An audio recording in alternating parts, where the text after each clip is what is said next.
Welcome back, grade 9s. So we want to continue talking about polynomials and outcome C1. Students will be able to recognize and model a polynomial expression and identify its parts. We want to focus this time on the vocabulary around that outcome. So the first thing we want to do is give some special names to some of the polynomials we've already seen. We've previously looked at polynomials of one term, such as 3x. We've looked at polynomials with two terms, such as 3x plus 2. And we've looked at polynomials with three terms, such as 3x squared plus 3x plus 2. Well, these polynomials have special names, and we want to look at what those are.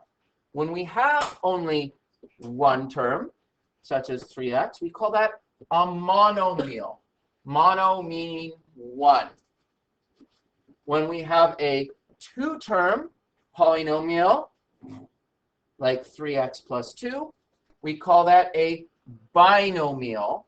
Think like a bicycle or a biplane. Bi means two.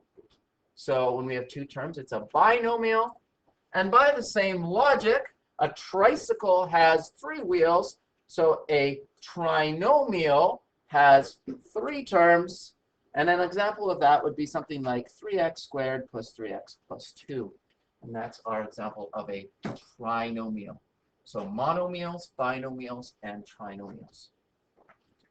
The next bit of vocabulary we want to talk about is the degree of a polynomial. Now, the degree of a term is how many multiples of variables you have in that term. So let me put that in kind of a simpler form. If we look at 3x to the power of 5, that is 3 times x times x times x times x times x, if we were to expand that. And if we look at how many times a variable is being multiplied, well, we've got, the 3 doesn't count because it's not a variable. But we have 1, 2, 3, 4, 5 multiplications of variables. And of course, that's why this was x to the 5th here. Well, we would say then that that polynomial is of degree 5, is how we describe that monomial. This is a monomial because it's only one term.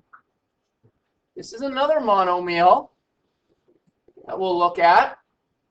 And it's much more complicated when you have a couple variables. But we can still make sense of it by writing it out in that expanded form where we see everything being multiplied through. And just how many variables are we multiplying here? Well, we wouldn't count the -2. Again, that's not a variable. But we do have an x, an x, an x, an x, a y, and a y.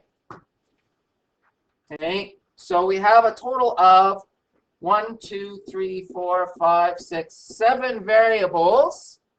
So we would say that this is of degree 7. And an easier way to get that is to do it sort of similar to our power laws, where we say, well, we've got 4 variables and 3 more variables. We just add 4 plus 3 to get 7. So that would be of degree 7.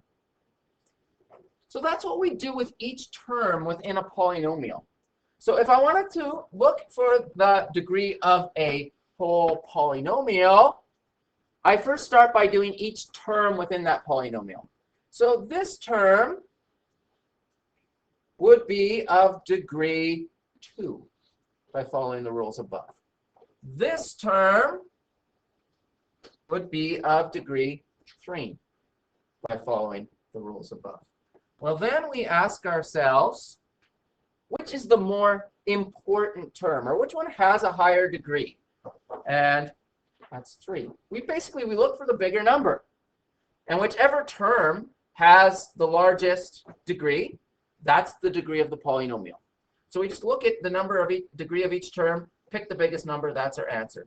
So this polynomial is of degree 3. And that's how we answer questions about degree. Now, the last thing we want to look at is the terminology about the various parts of a polynomial. The first thing that we want to look at is called the coefficient. Coefficient, the technical vocabulary here, the definition is the numerical factor of a term. Okay, and in fact, it's sometimes called the numerical coefficient. But in simplest form, it's the number in front of a variable. So the coefficient of 3x is 3. The coefficient of 2x squared is 2. The coefficient of 5x minus 3, well, that's actually two separate terms. We wouldn't normally talk about the coefficient of the second term there, and we'll talk about that in a minute. But the coefficient of 5x is 5. And x cubed is a little bit tricky. How many x cubes do we have? Well, we have one of them. We have kind of that invisible one, the identity in front of that. So there's our coefficient of x cubed is actually 1. The next term that we want to look at is variable. Okay. Now, the variable is a letter that represents an unknown number. We're all pretty much familiar with variables. In all of our examples here, we used x for our variables, primarily because YouTube translates x very well. But so x is our variable in each of those. And we're all pretty much familiar already with what a variable is. So that brings us to constant. A constant is a number that does not change in an expression or an equation. And it's beyond not changing, it's also a number that's not just telling you how many x's you have. It's a number that's just kind of there, how many units you have. So when we look at 3x, the constant here is actually 0. We don't have any number that's just being added to it. And same with the 2x squared. The constant there is 0. There is no constant. We could add 0 without changing it. The only example here where we can see a constant is right here. We do have a constant. What are we adding to 5x? We're adding -3. So our constant in that is -3. And finally, again, in the last example, again, it has a constant of 0. So constant is just a number that's being added to an expression in a polynomial. Finally, you have the exponent, and again, that's something we expect you to already be familiar with. In the 2x squared, obviously the 2 is our exponent. In the x cubed, obviously 3 is our exponent. But how about in 3x?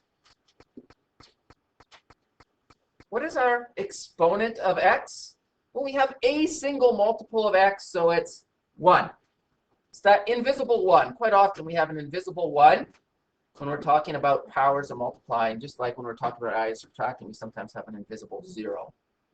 So, and same with here, for that 5x part of that binomial, from the first term, the exponent of the x is 1. And so those are all the parts of a polynomial, and now we just need to practice them.